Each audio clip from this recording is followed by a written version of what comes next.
All good things must come to an end. This is not the end of the course. We still have 2 modules to go. But what I'm talking about is the life of stars. Stars also die. They live long lives, some longer than others, as we've discovered, generally in this nice balance, what we call hydrostatic equilibrium, where the crushing force of gravity is just balanced by the radiation pressure generated by the nuclear fusion that's going on at the core of the star. But of course, nuclear fusion depends upon fuel, and typically that's hydrogen being converted into helium. But eventually, the fuel runs out. And that's what we're going to explore in this module and in chapters 15 and 16. What happens when the fuel runs out?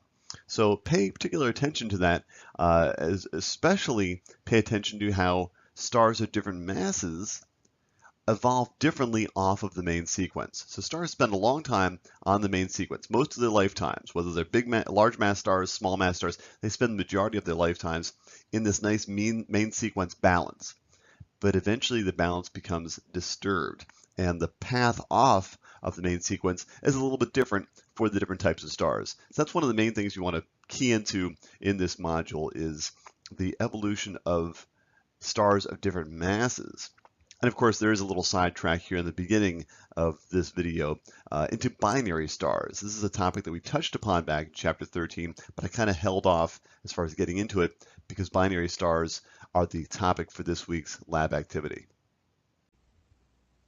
Okay, so before I get into the meat of chapter 15, which is about the death of stars, I wanted to actually take a little detour back to chapter 13. If you recall, at the end of chapter 13, binary stars were a topic, and I didn't really deal with them too much in that lecture mix. The main reason being I wanted to save that material for this module because of the fact that the lab activity for this module involves binary stars. In fact, it's called Eclipsing Binary Simulator or something of the sort. So binary stars, first of all, what does that mean? Well, that means that it's a star that's not a cosmic loner like our sun is. Our sun is by itself. There are no other stars nearby that are gravitationally bound to it. But most stars, more than 50% in the Milky Way galaxy alone, are at least binary stars, if not multiple star systems, meaning that there's another star that they are gravitationally interacting with. And they're essentially orbiting around each other. And they orbit, it's not like one orbits the other. It's not like one is completely stationary and the other orbits around it. They actually both wind up orbiting what's called a center of mass. And that's what in the simulation you see CM. And it's kind of like, and your book describes it as being like a seesaw. When you're on a seesaw with another person, you're both moving, right? You're going up and down, and you seem to be rotating around the pivot point in the middle. That's what the center of mass is. And just like on a seesaw, if you're equally massive people, then notice where the center of mass is going to be, smack dab in the middle. You would sit an equal distance from the pivot point as your friend would. But if you've got the heavy kid and the skinny kid, then the heavy kid is going to sit closer to the pivot point than the skinny kid in order to make things balance. And that's essentially what binary stars do. They each orbit a common center of mass. And another thing that's important to understand about the motion of binary stars is that the center of mass must always be between them. So it's kind of like if you were trying to catch a squirrel, and the squirrel's on a tree. The squirrel moves to the backside of the tree as far away from you as possible. And then you move a little bit, you try to get around and get a glimpse of the squirrel, but the squirrel moves away from you an equal amount in the same direction. So that it's always on the other side of the tree from you. No matter, you can completely circle the tree and never see the squirrel, because as you're circling the tree, the squirrel is also circling the tree. And that's essentially what happens with binary stars around their common center of mass. Okay, so part of the lab activity is that you're going to be analyzing light curves. You're going to be looking at light curves and determining whether the stars in a binary system are in front of each other, completely separated, et cetera, et cetera. And so essentially what you get is you're going to be playing with several simulations, and this is similar to one of them. where you're going to be looking at the brightness, or essentially the magnitude of a particular star system. The higher the values, the brighter, and then the lower the values, the dimmer, which may seem counter to it. We're not really, this is just kind of relative magnitude here. And so right now what we see is we've got two stars, and they're both about the same size. Notice that the one is a different temperature than the other. The one is whiter and the other one is redder. And from what we know about star color, we understand that this redder is going to be the cooler and the whiter one's going to be the hotter star. Now notice right now, if we're the observer viewing these from Earth, we're getting a combined amount of light from them, which is going to register as a certain brightness on our brightness curve. Now notice what happens when we start animating this thing. Notice that still my magnitude really hasn't changed. It's still equal brightness. They're a little bit closer together, but I'm still receiving light from both stars.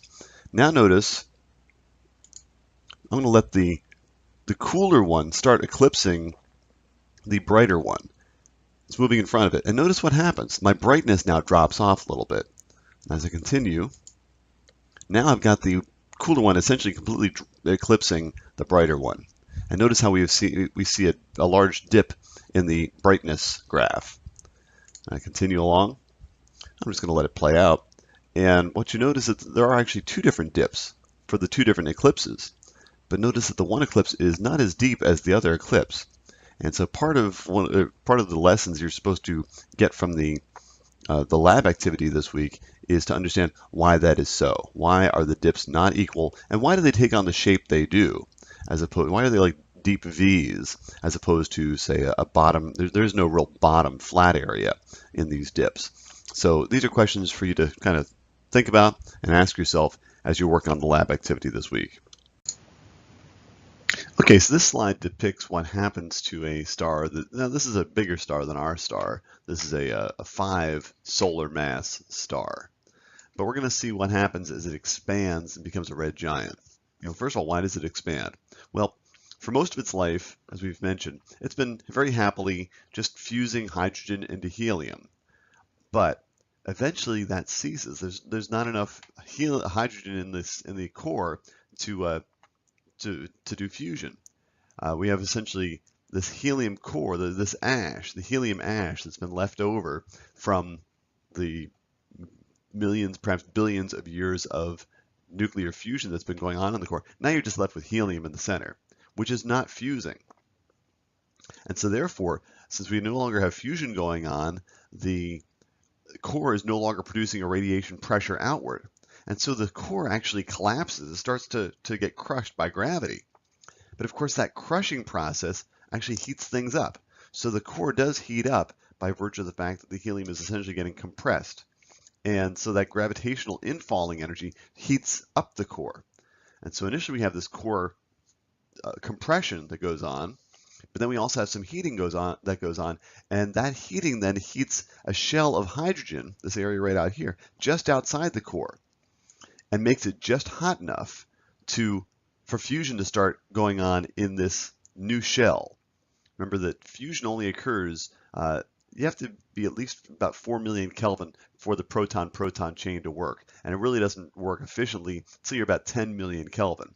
So this infalling core heats up and heats the nearby shell. And it's that shell that starts to now undergo nuclear fusion. So we now have hydrogen fusion going on again, this hydrogen burning in this shell that starts to occur, and that actually now starts producing more energy than is needed. So again, we talk about this balance, this crushing force of gravity balanced by the radiation pressure. And again, that goes along very happily for a long time. But then once the burning at the core stops, now you have gravity winning. But as gravity starts to win, that turns up the temperature in the core. And so now we initiate this fusion in the shell. And now that shell starts to produce energy and actually produces more energy than gravity is crushing with. And therefore we have this expansion of the star into what is called the red giant phase.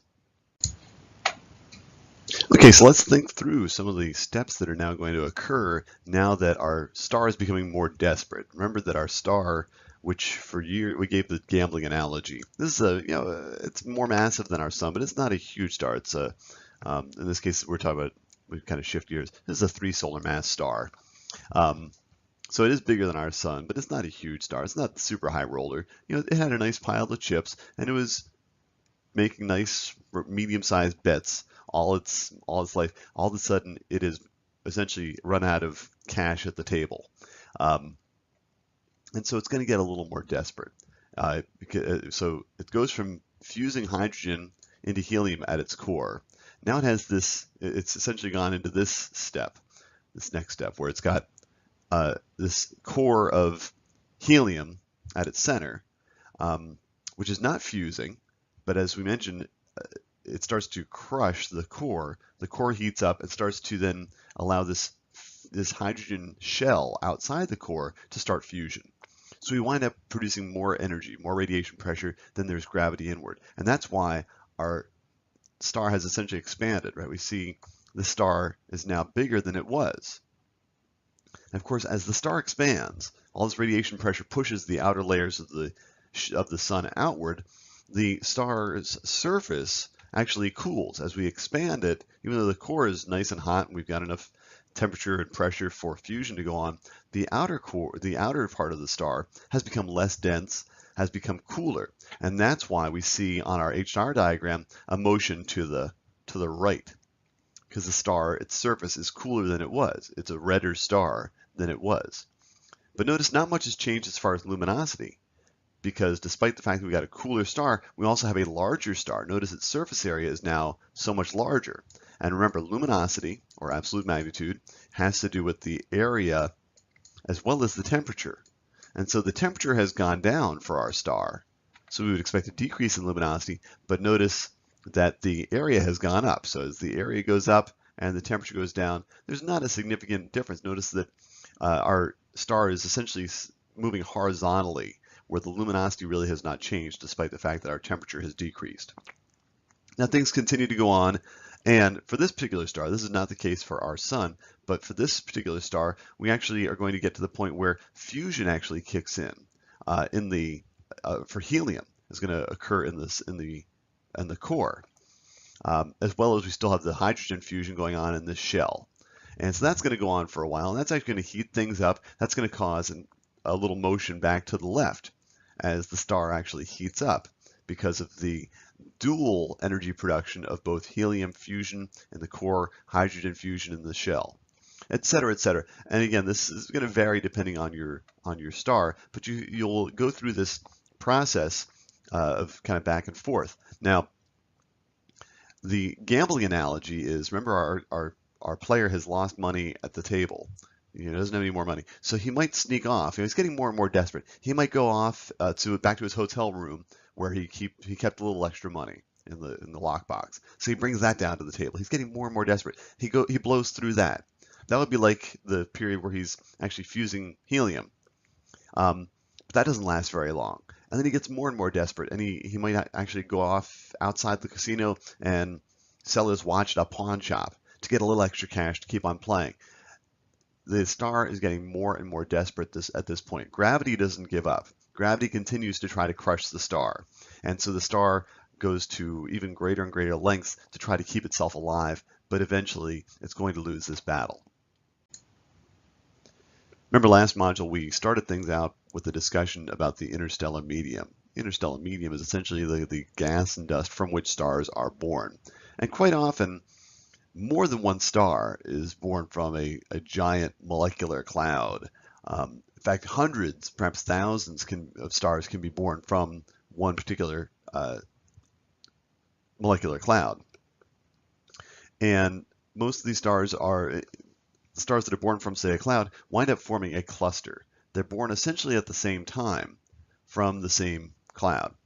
And star clusters are really interesting to study, because if you can identify a star cluster and start plotting the luminosities and temperatures of the individual stars from that cluster, you can learn how old the star cluster is. Now, how can you do that?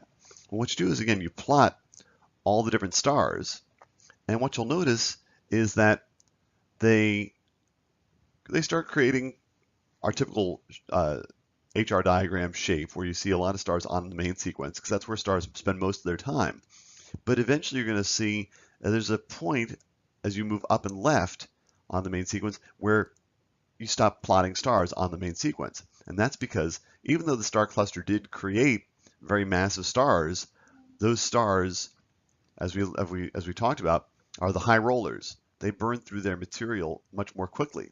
They reach that crisis point where they run out of hydrogen at their cores more quickly than the more conservative gamblers that are further down and to the right on the main sequence.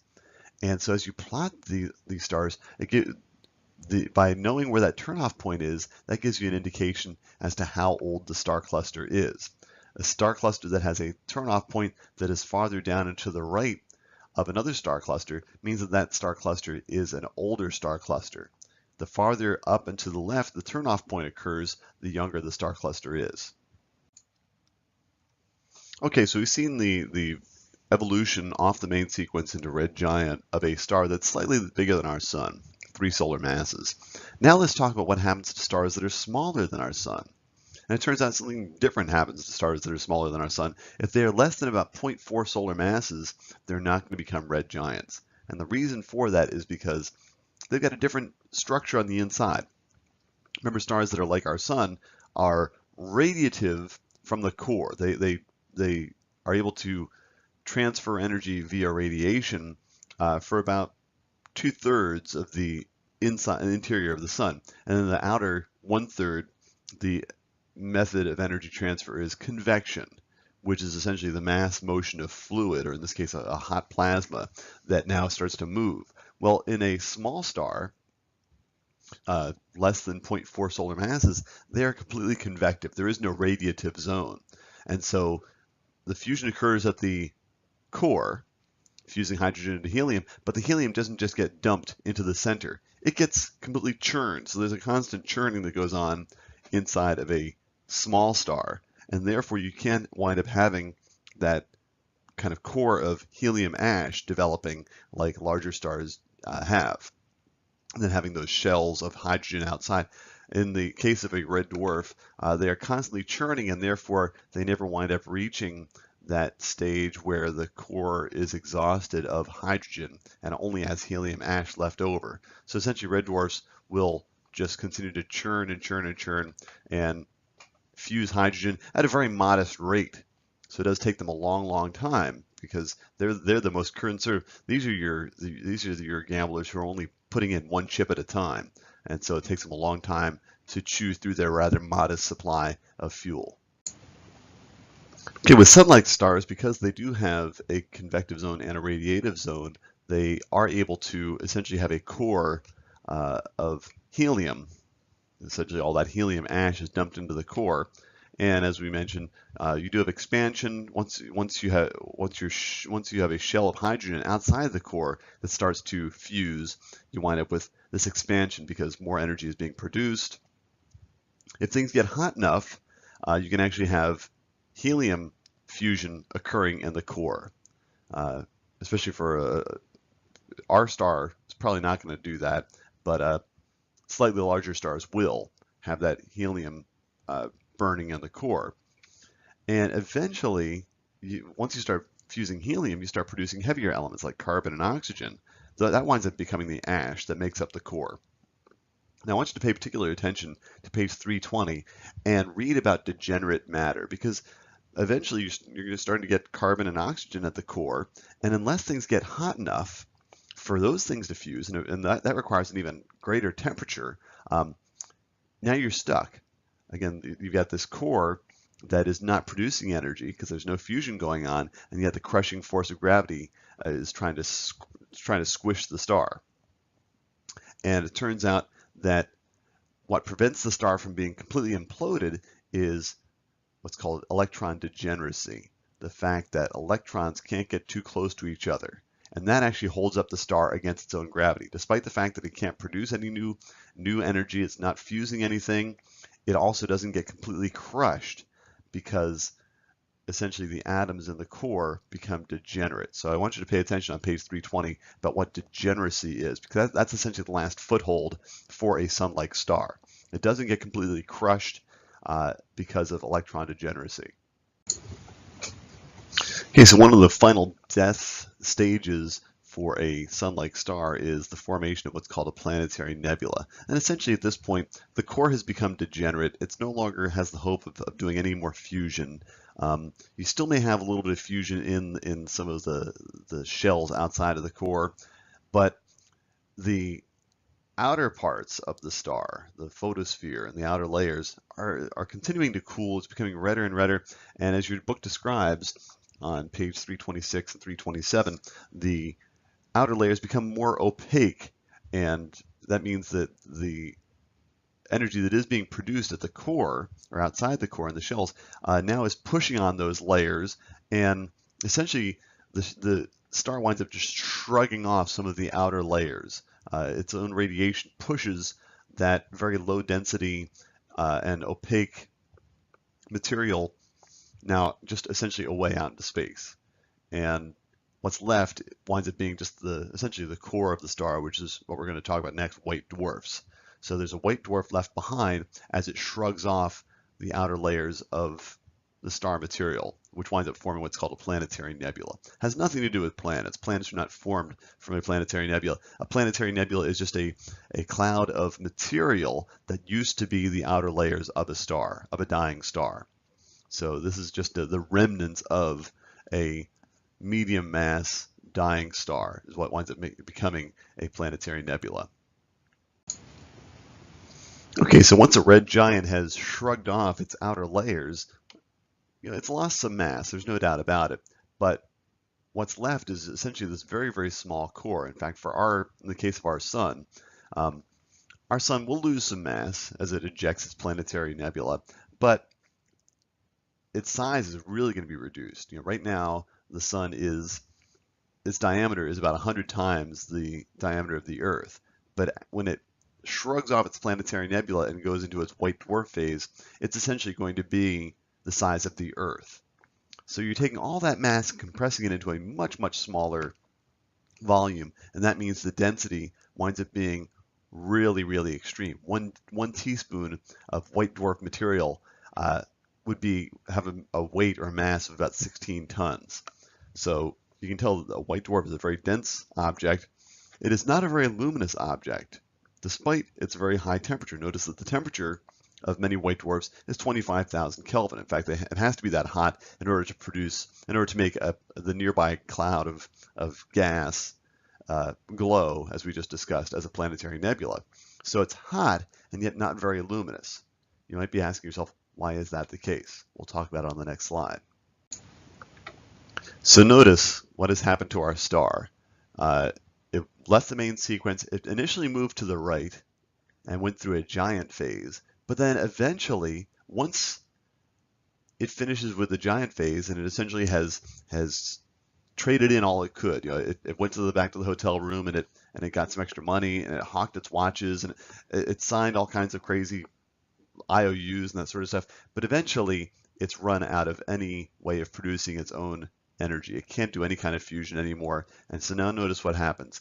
It winds up in this kind of a trajectory. And instead of being to the right of the main sequence, it now winds up being to the left of the main sequence and much lower. So notice, what are the properties of this area? Well, a lot of these stars are pretty hot, which is true, but they're also not very luminous. Why is that? Because remember, luminosity depends upon area and temperature. So despite the fact that our sun in its white dwarf phase will actually be hotter than it was during its main sequence lifetime, so despite the fact that the T goes up, the A goes down tremendously. It's a much smaller object and therefore much less luminous. And the white dwarf is technically not even a star anymore because it's no longer producing energy via nuclear fusion. Quite often the analogy is that white dwarfs are like retired stars, because they gained, just like when you're retired, you save up all your life, you save some money to have a nice nest egg, and that's what you live off. Once you've stopped earning money, once you're no longer in the working world and you're retired, you're not earning any money, but you are spending your life savings. And that's essentially what a white dwarf does. It continues to glow. It can't help it. It's a hot object, and it's a black body, so it's going to give off energy. But it gives it off at a relatively modest rate. Its luminosity is not that large because it's got a relatively small surface area. And so it will cool. It's just going to take a long time because its rate of energy loss is not that great. But essentially, a white dwarf is a retired star. Now remember, early in this module, we talked about binary stars. And so we were first introduced to binary stars back in chapter 13, but I didn't feel bad about kind of holding off that material until this module, partly because the lab activity for this module is all about binary stars, but also because I knew we would be talking about binary stars in this chapter, chapter 15. So what's interesting is that our sun, which is a cosmic loner, will never have to deal with this. Even when it becomes a white dwarf, it's not going to have a companion to have to interact with. But a lot of stars do have companions. So if a star becomes a white dwarf, it turns out that it can still exchange matter with its companion through what's called these Lagrangian points and these Roche lobes. Don't worry so much about the terminology, but just understand that a star, say a white dwarf, can actually cause matter to move from a companion star to the white dwarf star when it's in a binary system like this. Okay, so let's say we have a binary system where we got a white dwarf and we have either a main sequence or a red giant star. What happens is that the white dwarf can actually grab material from the red giant. And that material, as it flows into the red dwarf, essentially creates what's called an accretion disk. And this is going to be mostly gas, hydrogen gas. And as it gets drawn in, it's actually going to heat up just by gravitational, as it trades gravitational energy for heat energy. You wind up with this very, very hot disk of hydrogen gas around the white dwarf. Okay, so just to circle things back to our sun, because of course everything revolves around us. We're most concerned about what's going to happen to our sun. Our sun is, like I said, a medium mass star. It will eventually evolve off the main sequence and become a red giant.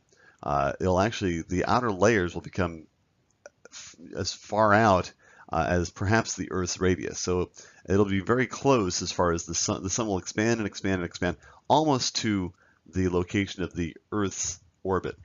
That's how big our sun will become as it goes into its red giant phase. And then it will puff off the outer layers and most likely will form a planetary nebula, leaving it with a core about the size of the Earth that will be essentially carbon and oxygen, and it'll spend its remaining years as essentially a white dwarf, a retired star.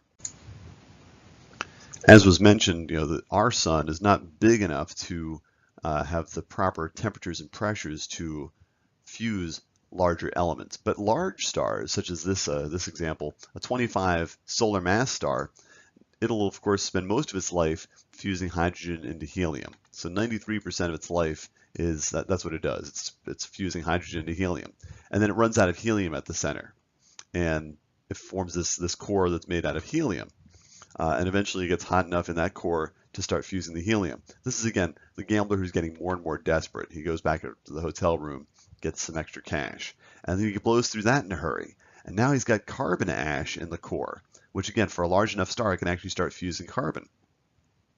But that doesn't last. That's like going out and pawning your watch. Eventually, the desperate the is getting less and less money each time because he's getting more and more desperate. And so therefore, the percentage of the star's overall lifetime spent fusing oxygen or fusing silicon becomes very, very, very small. And again, in really large stars, this desperation process goes on, and you wind up with this kind of jawbreaker looking sort of thing, where you have fusion of heavier and heavier elements at the core, and then layer upon layer of shells where fusion is still occurring. But eventually, once the core becomes iron, you run out. There is no hope for the star, because iron, as we described back when we were talking about I think it was chapter 7, we talked about how the sun produces energy. Remember, iron is at the bottom of that curve. We had this curve that showed fusion, and it showed fission, and it had all the different elements down here, and iron was at the bottom. So that iron, whether you try to fuse iron together or fission iron, either way, iron is that unique element that trying to smush two irons together, producing a heavier element, you can do it, but it takes more energy to do the reaction than you get out of the reaction. Same thing with fission. You can break iron apart, but it takes more energy to break it apart than is liberated in that fission process. And therefore, now there's no way for the star to produce energy via doing anything with fission, because it's a losing game. And this is when the massive star ultimately dies in the process called a supernova, essentially an explosion of the star, or implosion of the star. Okay, so supernova, much like we describe what novas are, these new stars that appear in the sky. Well, same things occur with supernovae. A supernova essentially occurs when a star that is lackluster and is just part of a galaxy and really not that noticeable, all of a sudden flares up. All of a sudden you start to see light from a part of a galaxy that you hadn't been seeing light from. Essentially you compare images of that galaxy from several weeks ago to today. And if you see something that wasn't there before, that's indicative of the fact that a star, which was just kind of lackluster and not producing that much light, all of a sudden, kablooey, is producing a huge amount of energy. Sometimes the amount of energy produced in a supernova is equal to the sum total of all the light energy from all the stars in the rest of the galaxy. So it's a very energetic event called a supernova.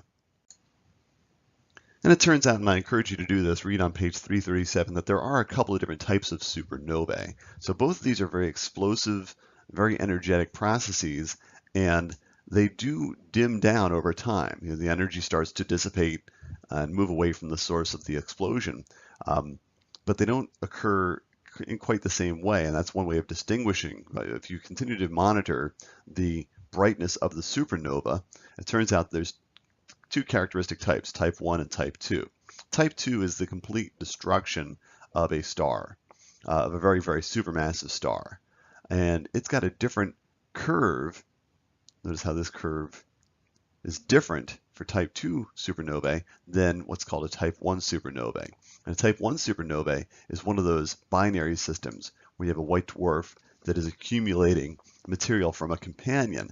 And if you get enough material in the accretion disk, you can actually have an explosion called a type 1a supernova. But it's got a different curve when we start looking at the magnitude or the brightness of the star, of the supernovae over time, compared to a type 2 supernovae. Okay, so now we're moving into chapter 16 material, and I really like this flow chart. This helps us to sort of organize what we've learned so far, and kind of it just is a nice overview of where we've been. So notice the way this is laid out. We're actually just seeing the stages in a star's life according to its mass. So notice we've got the mass down here. So we got some stars that are smaller than our sun. The mass, this is m over m, with that funny kind of bullseye there. That's the mass of our fictional star compared to the mass of our star, the sun. And so this would, of course, be an actual sun-like star. Here's a star that would be 3 times as massive as our sun, 10 times as massive as our sun, etc., etc. So notice all these stars start out as main sequence stars. And then the really low mass stars will remain on the main sequence until eventually they wind up just going straight to being white dwarfs. When they stop generating energy via fusion at their core, they're technically no longer stars, and so they're white dwarfs. A more of a mid-mass star like our sun and others that are similar to it will go through a giant phase. Our sun will go through its giant phase, and perhaps will undergo a helium flash, and then perhaps may give off a planetary nebula, but eventually will wind up as a white dwarf as well. That's for a star like our sun. Now, a larger star, the really massive stars, wind up, instead of becoming giants, they actually become supergiants. a different part of the HR diagram, as you probably will notice if you review a little bit. And as they're going through the supergiant phase, they're actually fusing heavier and heavier elements in those shells. So you'll have a period where they undergo heavy atom fusion as they continue to expand. But eventually, they can no longer fuse heavier atoms. They get to a stopping point where the core is no longer fusing. And that's where essentially you have an implosion, explosion that is called a supernova. Now, we mentioned the fact that type 1a supernovae, that's a white dwarf that explodes, and there's nothing left behind. But the supernovae we're talking about here, for really massive stars, are either type 1b supernovae or type 2 supernovae. And depending upon the mass, you have two options. You can either wind up resulting in a black hole or as a neutron star. And those are the topics of Chapter 16. We're going to learn more about these two mysterious types of entities called black holes and neutron stars. Okay, so if you recall from the last chapter, Chapter 15, we were talking about the deaths of stars. We essentially left it with medium mass stars. Medium mass stars eventually will stop fusing and get crushed, but they have a foothold. They find a foothold in electron degeneracy. And that's true for stars that start out anywhere upwards of like 8 solar masses. As long as those stars can shed enough mass through ejecting a planetary nebula, if they can get down to around 1.4 solar masses, by the time they've shed some of their outer layers, they will stay as white dwarfs. They can produce enough structural force via electron degeneracy that they'll be able to hold themselves up as white dwarfs. Anything that can't get to that 1.4 solar mass limit, anything that starts out bigger, and even if it sheds outer layers, still can't get down, can't slim down enough. That's something called the Chandrasekhar limit. Then they still have too much gravity to it overwhelms electron degeneracy. And so now the electrons start to get squeezed into the protons that make up the remnants of the star's core. And those electrons and protons start to combine and form neutrons. And they produce neutrinos in the process. But this is what's called neutron degeneracy. And this winds up being yet another foothold. So the star, instead of stopping as a white dwarf, gets squeezed even further into an even more compact object, something called a neutron star.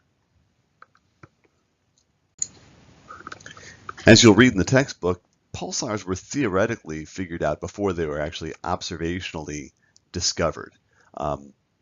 So the idea is that more massive stars, like I already said, as they continue to collapse, as they're no longer generating energy via fusion, they're going to collapse. And the question is, how much will they collapse? And the theory holds that a really massive star won't be able to stop at just electron degeneracy. It must wind up undergoing neutron degeneracy and holding itself up. And so you wind up with this really massive object that was initially spinning, as most stars do, and just like a figure skater, as the figure skater draws her arms in, she spins faster. It's something called conservation of angular momentum. Same thing's going to happen with a star that is collapsing in on itself. It should spin faster and faster and faster. So you should wind up seeing, should be able to detect objects that have a very rapid rate of rotation, which is indeed what pulsars are. Okay, so now remember the difference between a neutron star and a white dwarf. We've already described a white dwarf as being essentially, when the Earth becomes a white dwarf, you're taking our present sun. I'm sorry, when the sun becomes a white dwarf, you're taking our present sun and essentially squishing it down to an object the size of the Earth. That's pretty dense. In the case of a neutron star, you're essentially taking that same amount of matter and now not just stopping at the size of the Earth, you're actually compressing it to the point where it's an object the size of like the Washington, D.C. metro area. So you're really squeezing that stuff. You're smushing down into a small area. And again, that means the gravity wins. And all that gravitational energy is going to turn that object's quite warm as all that gravitational energy is turned into heat energy. And therefore, you're going to have a very hot object, and it's going to be producing energy in a variety of wavelengths, but primarily it's going to be in X-rays because, again, it's going to be a really hot object. And as we know from Wien's displacement law, the hotter the temperature, the smaller the wavelength is at which the radiation curve, its black body curve, peaks. So in the case of a neutron star, they tend to peak in the X-ray. Okay, so the model that was eventually developed for pulsars, as you will read in the book, a woman named Jocelyn Bell actually first started to detect these pulsations. And it turns out that the star itself is not pulsing. The neutron star is not pulsing in the sense that it's getting brighter and dimmer. But the interaction of course, this rapidly rotating star is going to have a very intense magnetic field. And it's essentially the magnetic field that produces these jets, these kind of like searchlights, spotlights of energy. And of course, the whole thing is spinning, and the jets are precessing. And so it's as these jets happen to sweep in our direction, as this whole thing spins quite rapidly, that's what we wind up seeing as pulses. So it's not that the star itself is pulsing, but rather this rapidly rotating and precessing, wobbling jet of energy occasionally will pass in our direction. That's what leads to these pulses, and that's why essentially it's useful to think about pulsars as being like lighthouses. The light is always on. It just so happens that the light only sweeps past you as the observer every once in a while.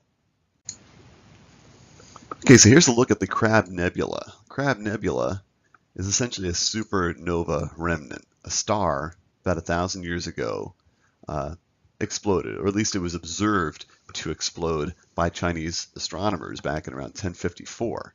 So again, there was essentially they saw just a bright spot in the sky that they hadn't seen before, and they said, "Hey, gosh, that's something new. Let's call it nova." And it turns out that it was a supernova. It was actually a star that exploded. And so what was left behind? This is a massive star that exploded. It's a type 2 supernova, meaning that there is something left behind. And it turns out that when telescopes were directed toward it, a pulsar was discovered. You can actually see the jets, kind of jet streaming out here from the pulsar, and then you have essentially a pulsar wind. This gas kind of forming these concentric circles is indicative that there's essentially a wind of energy streaming off this neutron star as well. So at the heart of the Crab Nebula is indeed a pulsar. This is not always the case. You don't always find a pulsar at the heart of a supernova remnant, nor do you always find a supernova remnant around a pulsar. We'll explain why here in a second.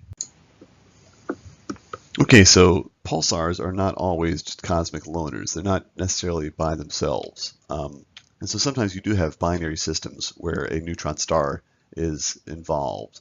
And as with most binary things, the easiest way to determine the characteristics of the objects in a binary system is by looking at essentially Doppler shifts. You can figure out the radial velocities of the pulsar when you start doing some Doppler analysis. So if you've got the pulsar and it's interacting with a companion and around a common center of mass, then sometimes the pulsar will be moving toward the observer, sometimes the pulsar will be moving away from the observer, and therefore you would expect to see some red shifting and blue shifting of the pulsar. In a similar way, and it's a very interesting section to read in the textbook, planets have actually been discovered around pulsars. And again, these planets do have a gravitational influence on the pulsar, causing small Doppler shifts, which help to not only give information about the size of the neutron star, but also information about these particular planets. Okay, now black holes. Black holes are actually, well, they're relatively interesting. We've already talked about the fact that white dwarfs form when your star, as it goes through its death throes, gets down to less than 1.4 solar masses. It can eventually reach another foothold called electron degeneracy, and it becomes a white dwarf. If it's larger than 1.4 solar masses, as we discussed earlier in this chapter, the next foothold is neutron degeneracy. But it turns out there's a limit for neutron stars. They've got to be larger than 1.4 solar masses, but they can't be larger than 3 solar masses. If the star is larger than 3 solar masses after it sheds all of its outer layers and that sort of stuff, even neutron degeneracy is not strong enough to provide the foothold. Gravity still winds up winning. And there's no other mechanism to prevent further collapse. So actually now you deal with a star that will continue to collapse. There's nothing to hold it up. And therefore it winds up creating a single point, and that's called a singularity, or otherwise known as a black hole. Okay, so now in the process of compacting and creating our black hole singularity, we've taken a huge amount of mass and compressed it down into essentially the size of a point. So we've created an object that has infinite density and is going to have a strong gravitational influence. And we can determine how far, in fact, the gravity is so strong that not even light can escape. And that is indeed why it's called a black hole, is because within a certain radius of the singularity, the gravity is so strong that not even light can escape. And you can determine the radius of a black hole as long as you know the mass of your singularity, and that's about it. So certainly the larger the mass, the larger it's going to have a radius around which light can't escape. And that's called the Schwarzschild radius. And of course this radius then defines what's called the event horizon. So essentially it creates a region around the singularity from this area light cannot escape. That's called the event horizon. So just as we described earlier, neutron stars can have binary companions, and the neutron star can pull matter from the companion star, and as that matter falls inward, it gives up gravitational energy and turns it into heat energy, and you can have really a very hot accretion disk around a neutron star that produces X-ray radiation. Same thing happens around black holes. Quite often black holes can have a companion, and the black hole will pull off material from a companion star and produce strong X-ray sources as that matter falls inward and forms a accretion disk. So both types of compact objects, neutron stars and black holes, can have companions, and quite often when you have a companion or binary system with a neutron star or a black hole, you wind up having very strong X-ray sources. So this is one thing that astronomers do, is they search for both neutron stars and black holes by using X-ray telescopes.